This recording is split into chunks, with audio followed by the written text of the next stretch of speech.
Hi, welcome to this episode of ComSpeak. Today we have Mr. Amandeep Singh with us.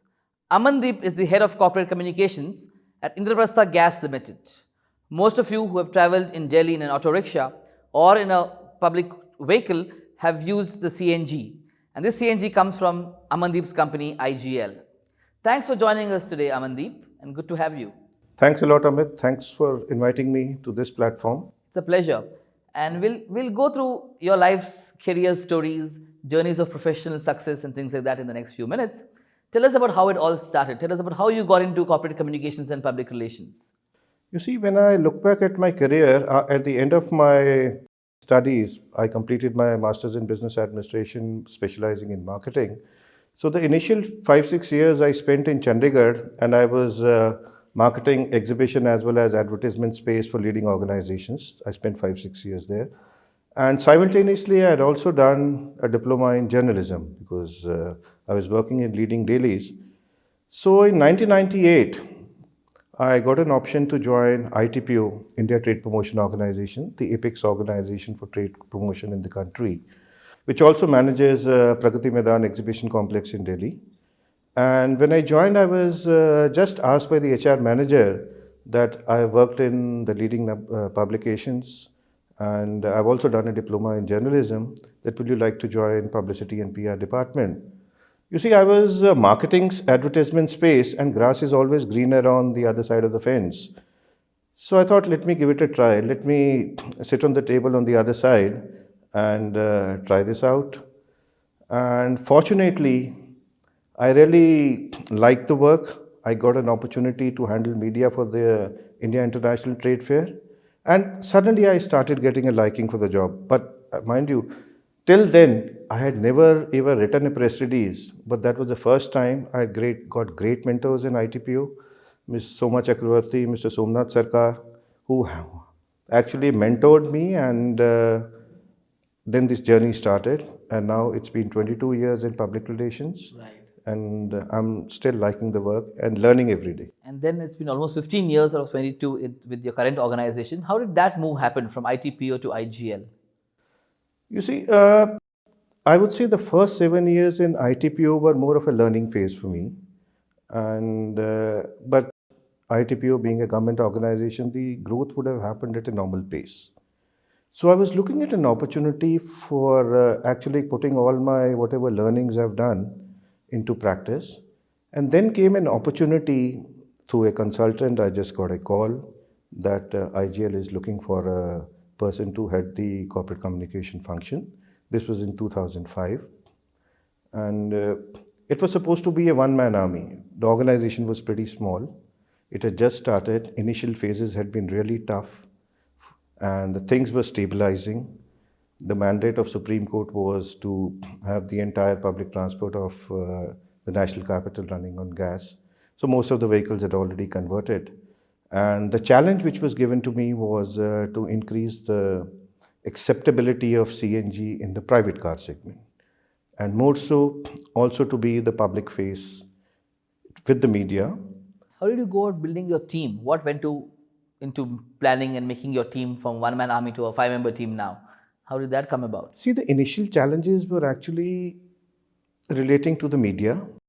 Of course, the metro pages were the main issues which they were highlighting, probably relating to safety and acceptability of gas and how pipe gas is spreading across.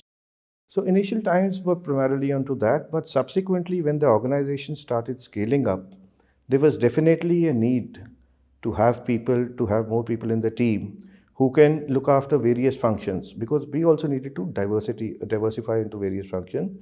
And I would say in 2010, 2011, social media had also was a major force, and we are operating in a very aware market. The people are quite educated and tech friendly. So we had to get into social media also, and I needed people. More people were required. And then in 2014, when this mandate of CSR also came, the CSR function is also handled by me. And thankfully, our profits are growing, and so is the CSR budget every year. I needed more people to handle various diverse activities. But of course, in each and every function, I have a major say in that. So we'll come back to your work at Indraprastha Gas in a few moments. Tell us about your early years, your school days, where you began your life in, and things like that as well. See, early days, I belong to Amritsar. My early childhood was spent in the streets of Amritsar, just a few feet away from the Golden Temple complex. And of course, relishing the street food of Amritsar. That's where my roots lie. After 7-8 years, I shifted along with my family, to Mohali, which is in the suburbs of Chandigarh. And all my education has been in Punjab only, in Amritsar and Chandigarh only. And even when I started my career, at no point of time I was interested to move out of those places. I was pretty comfortable in Chandigarh. So coming back to your job, a lot of people talk of various things that happened in the last 5 years, including demonetization and how Paytm succeeded. Very few talk of how the odd even scheme in Delhi actually, in a way, helped people realize the importance of using more cleaner fuels for running their vehicles, and IGL was at the forefront of it. Tell us about how did that transform your work, your life, those few months when the CM in Delhi said, let's do an odd even scheme of running some vehicles some days and some the other days. Tell us more about that. Well, there's a very interesting story behind it. It all started when this announcement was done in December 2015 that from 1st of January 2016 for a fortnight, odd even scheme will be implemented as far as the private cars in Delhi are concerned. So that would have also meant a loss of revenue for us, because half the private vehicles running on gas would also have been again not been running on would not be on the roads, and would have lost some revenue. And then we had approached the government because since we are a clean fuel, that IGL, this CNG should be exempted from the gamut of odd even. And thankfully our request was accepted. But the only concern was how to identify a CNG run vehicle. So we came up with an idea to fix bright colored stickers on the windshields of the vehicles to identify them as CNG run vehicle. So thankfully that was accepted. So this scheme, we were able to distribute we got all the support from the Delhi government to distribute the stickers, and it was done. And then odd even scheme was again repeated after 3-4 months in the April. So then again CNG was accepted. When these bright color stickers were put in, they also gave a very distinct identity to CNG vehicles. And again, we were able to overcome one of the biggest challenges which we were having. So when I started off in IGL in 2005, the perception of CNG used to be that it is a fuel for public transport drivers, right, for the autos, for the taxi drivers, for the bus drivers. And people were hesitant to say that they are running their vehicles on CNG. It was supposed to be a low profile fuel. Right. And here we were having a situation where people were proudly carrying the CNG run sticker on their windshields. So quite a transformation for us. I also documented the entire case, and I presented the entire study at World Gas Conference in Washington. And subsequently, I converted it into an academic case study with the professor of IIM. Interesting, because very few Corpcom leaders convert their campaigns into academic case studies, and you've been one of the few who've done that, and I've seen that in your social media posts in the past as well. So speak some more on that area and aspect of communications as well.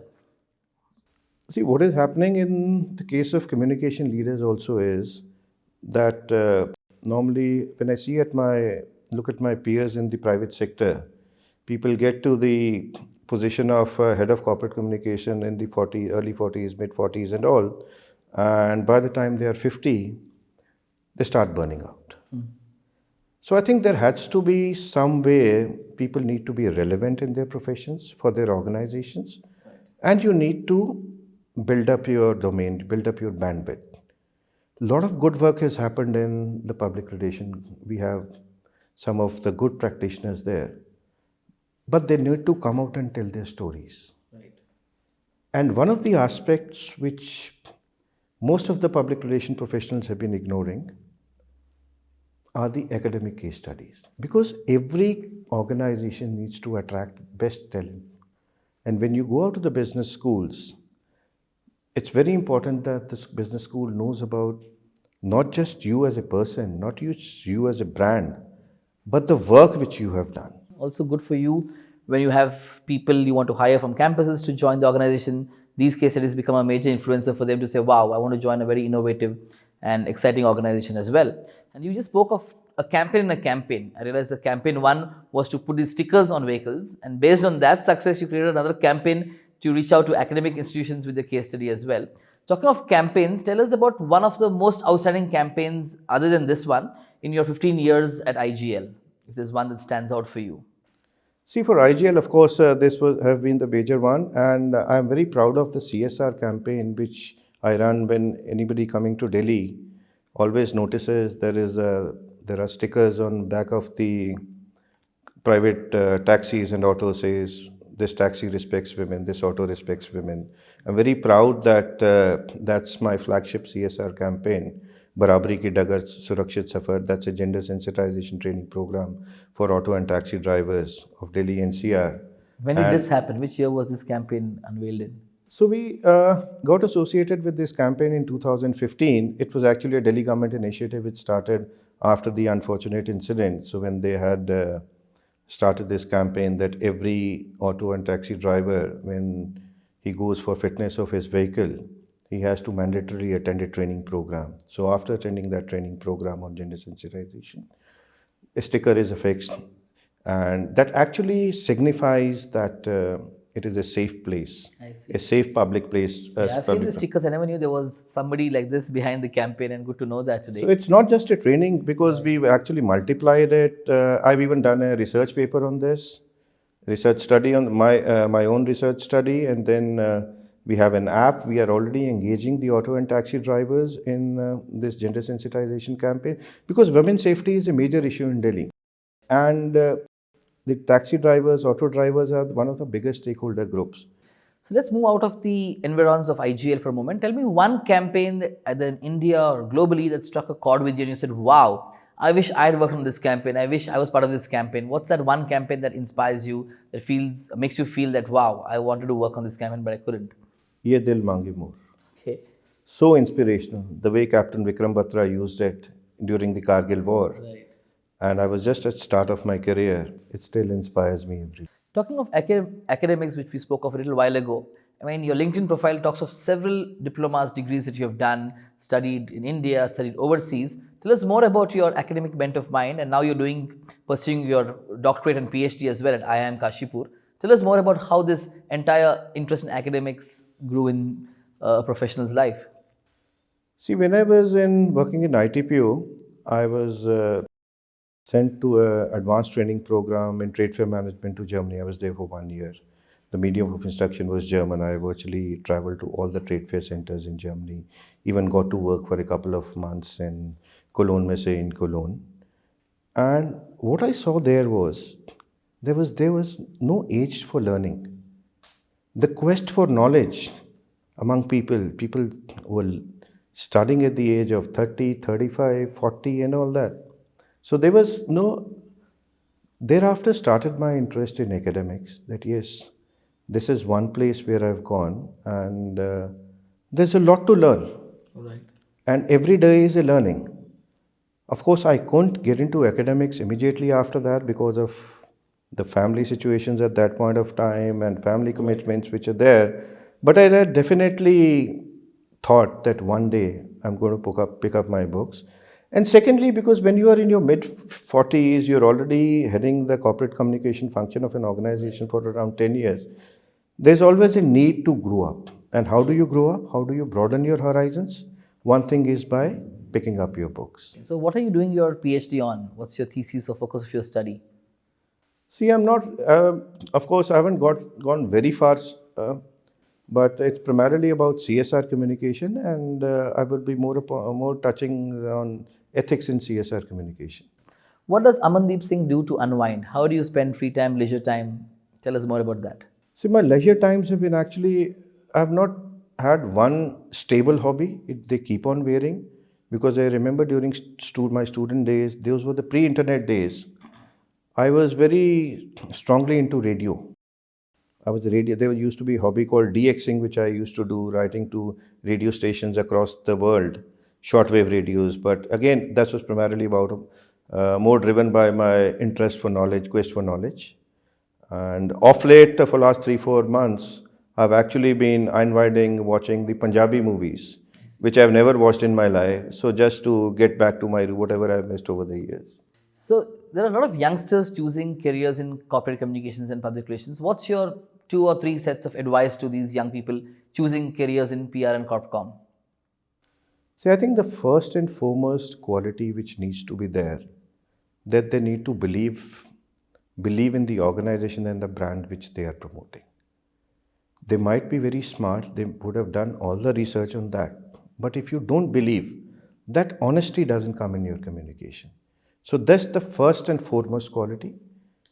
And your knowledge about your brand and organization should not be superficial. It has to be driven by strong research, only then you can talk on facts. And thirdly, when you're devising your communication, remember, every human, apart from having a brain, also has a heart. The communication has to touch the heart also. So you've been with this company for 15 years. You must have more than one boss in that 15 years tenure. Tell us more about things you have learned from your seniors, leaders, bosses at IGL. I think 2-3 bosses, 2-3 heads of. I worked with 6 managing directors within IGL, and one thing I remember about one of my bosses, Mr. Vedvyas, used to be there around 10 years back. See, he was the one who gave us an idea of becoming a $1 million company, to scaling it big. So he also used to say that don't come to me with problems, come to me with solution. So I made it a point. So whenever I go to my boss, I go over 2 possible scenarios, 2 possible solutions, with the hope that one of them will be accepted. And my current managing director, Mr. Ranganathan, he's been here for 4 years. I mean, a total technology buff who's one step always ahead of us. And his famous line is, last line first. Because he doesn't want to listen to everything, just come to the point and tell me what exactly it is. Right. And that's how the things are done. We're almost coming to the end of this interesting interaction and interview. If there's anything you wanted to share with the audience, something you felt I should have asked but missed out asking, it's your time now to share those thoughts. Is there something you felt, wow, I wish this question had come up in the interview? I have not worked with an international audience, but many people who get to work in multinational companies have to deal with multiple stakeholders. So what I realized through my interaction across the world is the basic human tendencies across the world remains the same. Even if you don't understand their language, but if you're transparent, you're honest in your communication, you're definitely going to touch their hearts. So that's the basis of communication when you are interacting, where you devising your communication strategies. So I think that has been the basic mantra which I have always worked on. All right. You're still young at heart. Retirement will be many years away, but what's your post-retirement plan? What does Amandeep want to do once he retires? See, as far as my personal life is concerned, I never plan. I take life as it comes. I'm open to everything because what is going to happen the next moment, you never know. So my mantra has always been, put your best foot forward and leave the rest to the Almighty. So here we are at the last part of the interview, which is the 9 questions rapid fire. I'm going to give you 10 seconds, not more, to answer each question. You can answer as quickly as you can. If you're ready, let's start. Okay. What's your most trusted brand beyond IGL? Unilever. What is your favorite book? In Search of Excellence by Peters and Waterman. The best organization you've worked for in the last 25-30 years of your career? IGL, no doubt about it. The best boss you ever had? Well, that's a tough one.